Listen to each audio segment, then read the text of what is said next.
Hi there, I'm Tom Field. I'm Senior Vice President of Editorial with Information Security Media Group.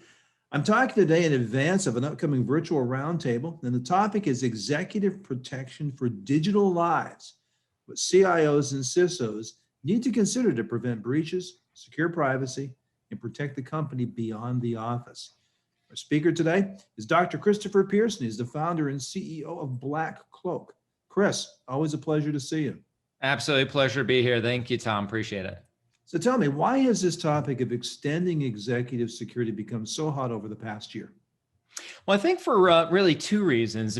First reason is that attacks on the company, are just kind of tried and true, but attacks that have focused on other areas. We've seen it in terms of supply chain. We've seen it in terms of executives and principals, and we've seen it in terms of other data stores. These attacks are becoming more and more popular. So instead of attacking the company directly, attack those that are in the leadership. And then second, quite honestly, everyone's caught up with where the attackers are, which is trying to find the easiest way into the company, which is going to be the home. The home is the new battleground. And with COVID-19, it's just extended out that network even further. But also, it's not just the corporate network at home, it's the personal life of the executives, the personal life of the significant others, spouses, and what they have. And quite honestly, cyber criminals have gotten on this. They know about it. And what better place to go for intellectual property, other corporate secrets? Chris, you shared a bit some of the research that you've done. I wonder if you might be able to talk about some of the compelling metrics for the level of risk to the company from executives in their personal digital lives. Yeah, it's just crazy to think about some of these, but literally with executives, corporate executives and key personnel that we onboard, 39% of them are actually compromised. That means that their cameras are wide open on the internet. Their network is totally wide open. Home automation, once again, or malware, active malware at the time of onboarding on their devices, 39%. We have 69% of the executives' passwords, not the old stuff from like a 2002, deep web, dark web. We're talking about real stuff, real-time intelligence on actual personal passwords that are being used, that can be used to target that individual. And then some 75% of the executives and their families, they don't have proper privacy or security settings on any of their devices. And that really exposes them and exposes the company to grave harms. So, Chris, how do we extend a defense perimeter to encompass this new battlefront, as you say, in the home, but do it in a way that still protects the privacy of the executive and his or her family? Yeah, that's the key. Really protecting their privacy is the key. So what that necessitates is that you think about it differently, right? The company can take care of corporate devices. They can take care of the corporate computer, no matter where it is. They can take care of the corporate VPN. That's not what we're talking about. What we're talking about is the home network, their personal network that everyone is on, the personal devices. So you can't use antiquated means of, hey, let's throw in a firewall, let's throw in an IDS, IPS, let's go ahead and do proxying, let's set all these different rules on personal devices. This is quite honestly is not the remit, can't be the remit for companies because of privacy and legal reasons. So what you have to do is to be able to extend it just the same way you would in terms of like concierge healthcare or in terms of physical security for that executive in their personal lives. Once again, making sure that you have a team that solves it without the collection of personal information, solves it in such a fashion that does not allow that information to be collected by others or collected at all. And it is possible to extend that perimeter. So I can see this touching lots of different spheres of influence within the enterprise, but the big question is, who has to own this? Well, it does touch a lot of different elements. We see a lot of different types of owners. Obviously, the CISO is always involved as the owner, always involved as one of those owners.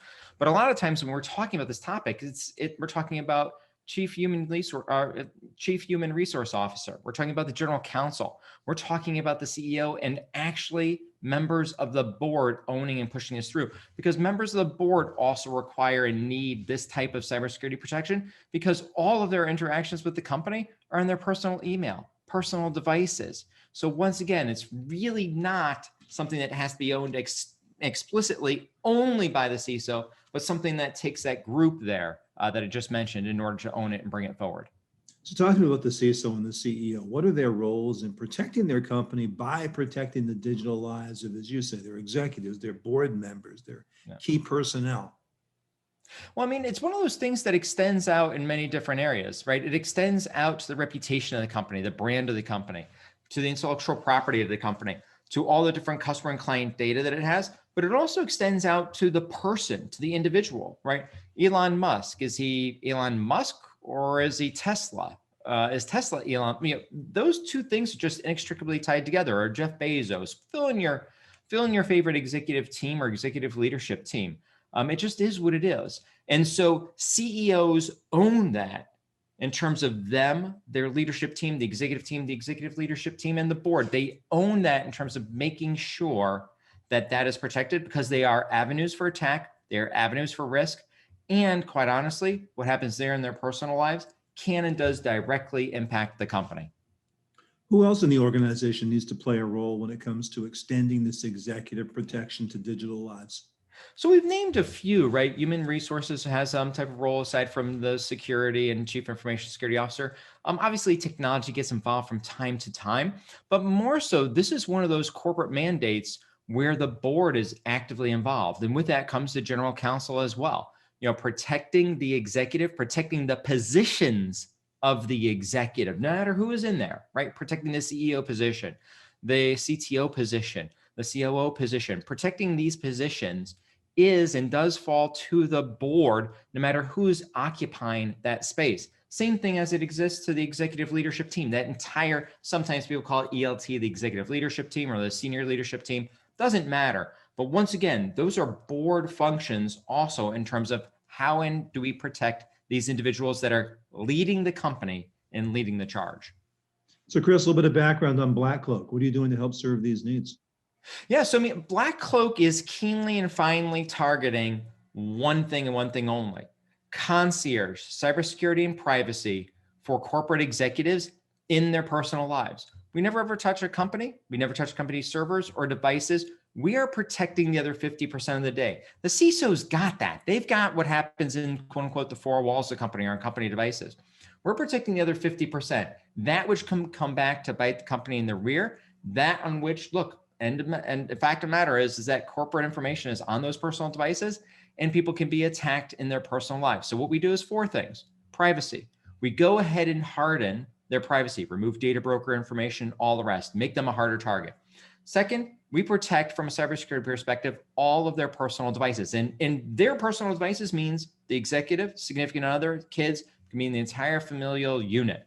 Third, protecting the home. We actively pen test, vulnerability test the home on a continuous basis to make sure everything that happens inside that home, and really for the executives, Tom, we're talking about 3 to 5 homes, inclusive of yachts. I know, right? You've got yours pulled up aside somewhere.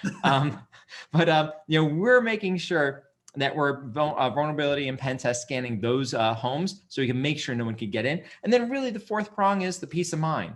Peace of mind back to the CISO, peace of mind back to the enterprise, peace of mind back to our client, that at any point in time on any matter regarding privacy, cybersecurity as it relates to them in their personal life, that we are there with them as their partner to solve all of these things. That's a little bit about BlackCloak. Super, super exciting paradigm that we're operating in. And once again, only protecting those corporate executives in their personal lives, completing that full circle.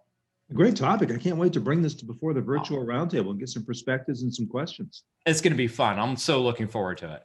All right, Chris, thanks for your time today. I'll see you at the roundtable. Absolutely. Thanks, Tom. Again, the topic has been executive protection for digital personal lives. You just heard from Dr. Chris Pierson. He's the founder and CEO of BlackCloak. Look forward to seeing you at the virtual roundtable. You can check out the registration right on this page. For Information Security Media Group, I'm Tom Field. Thanks so much.